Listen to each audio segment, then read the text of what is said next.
Hello दोस्तों। तो welcome back to my new video. तो मैं पिछले दिन का पिछले क्लास का ब्लॉग नहीं बना पाया था, तो आज ही बता दूंगा कि क्या हुआ था, क्या पढ़ाई हुआ था और क्या हुआ था इन शॉर्ट। तो पहले आज का बताता हूँ या फिर दोनों साथ ही में बता दूंगा। तो पिछले क्लास में तो फिज़िकल केमिस्ट्री नहीं था या फिर था शायद, पता नहीं। बताता हूँ क्या हुआ था 2 दिनों में पहले। तो फिज़िकल केमिस्ट्री में नया टॉपिक हुआ था पढ़ाई, कंसंट्रेशन ऑफ सॉल्यूशन। तो इसके अंदर 2 ग्रुप में बांट दिए सर कंसंट्रेशन टर्म्स को, जो फार्मूलाज आते हैं, परसेंटेज V/V, फिर परसेंटेज W/V, मोलैरिटी, नॉर्मेलिटी, ये सब। तो इन चारों में से तो ये चारों वॉल्यूम रिलेटेड कंसंट्रेटेड टर्म्स हैं।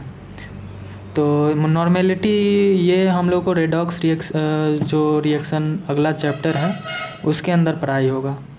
फिर ग्रुप बी में आएंगे तो उसके अंदर मास रिलेटेड टर्म्स आएंगे, फार्मूला आएंगे, जिसके अंदर भी चार्ट है। तो इसके अंदर परसेंटेज W/W, फिर मोल फ्रैक्शन, फिर मोलैलिटी और फिर पार्ट्स पर मिलियन ppm। तो ये ppm तो रेडॉक्स में ही पढ़ेंगे, अभी नहीं पढ़ेंगे, इस मोल कंसेप्ट में नहीं पढ़ेंगे। तो सर इस सब का कुछ बता दिए, डिफिनीशन लिखवा दिए और कुछ क्वेश्चन करवा दिए। सारा का ग्रुप ए का सारा का करवा दिए मोलैरिटी तक। नॉर्मेलिटी तो अगले चैप्टर में करवाएंगे। तो ये सब करवा दिए, इसके ऊपर क्वेश्चंस भी करवा दिए। फिर आज ग्रुप बी का पहला वाला सिर्फ करवाएं।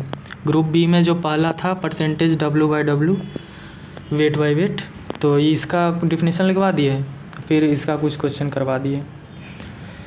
सो इतना ही हुआ आज, आज और कल पिछले क्लास का मिला के। तो 2 दिन तो छुट्टी था, तो पिछले क्लास कब हुआ था? परसों हुआ था, तो उस दिन का भी बता रहा हूँ। फिर आते हैं फिज़िक्स में। फिज़िक्स में हाँ ये हुआ था, ये शायद मैंने रिकॉर्ड भी किया था। ये इतना ही पढ़ाए थे sir, calculation of position of centre of मास, इस पे फॉर्मूला लिखवा दिए थे। फिर परसों तो इनका क्लास नहीं था, तो आज ये पढ़ाएं sir, linear types of mass distribution. तो इसके ऊपर सारा बता दिए, linear mass distribution, surface mass distribution और वॉल्यूम मास डिस्ट्रीब्यूशन। फिर पढ़ाएं कि different steps to calculate the position of centre of mass. तो कैसे कैलकुलेट किया जाता है सेंटर ऑफ मास के पोजीशन को, तो ये फार्मूला कैसे यूज़ करें, ये सब। फिर ये इस पे क्वेश्चन करवाएं, कुछ रिजल्ट्स लिखवा दिए हैं जिसको याद करना है हम लोग को, पूरा जल्दी बनाने के लिए क्वेश्चन याद करना पड़ेगा इसको। फिर आज पढ़ाए हैं, पिछले वाला भी आज ही पढ़ाए थे, नया टॉपिक पढ़ाए हैं जो सर बोले पूरा 12th 11th काम आएगा, इम्पोर्टेंट फिज़िक्स का टॉपिक है ये। Law of conservation of linear momentum, इस पे बहुत सर सर बोले 15 दिन तक चलेगा ये टॉपिक, तो बड़ा टॉपिक है।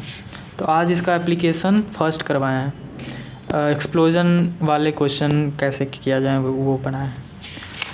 तो एक्सप्लोजन में तो एक्सटर्नल फोर्स काम नहीं करता, इसीलिए कंजर्वेशन ऑफ वो मोमेंटम इसमें यूज़ कर सकते हैं, इसीलिए ये एक एप्लीकेशन बन जाता है। फिर आते हैं मैथ पे। तो मैथ का आज चैप्टर नहीं था, क्लास नहीं था, आज 2 ही क्लास था तो आते हैं मैथ पे।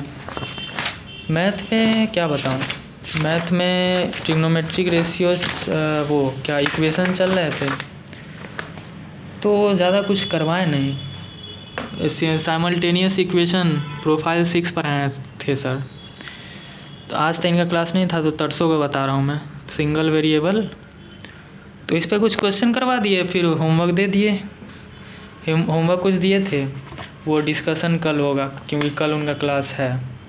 तो इन शॉर्ट इतना ही हुआ। फिर 2 दिन छुट्टी था, तो एक दिन तो रक्षाबंधन था इसलिए छुट्टी था, फिर कल संडे था।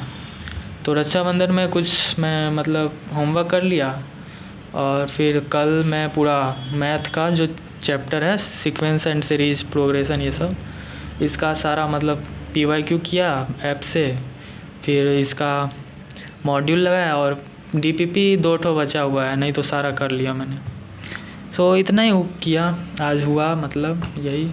फिर आज जल्दी छुट्टी हुआ है तो जल्दी मतलब वो DPP भी कर लूँगा आज अभी मतलब। सो इतना ही आज के वीडियो के लिए इनफ होगा। सो मिलते हैं कल वाले वीडियो में। Bye bye.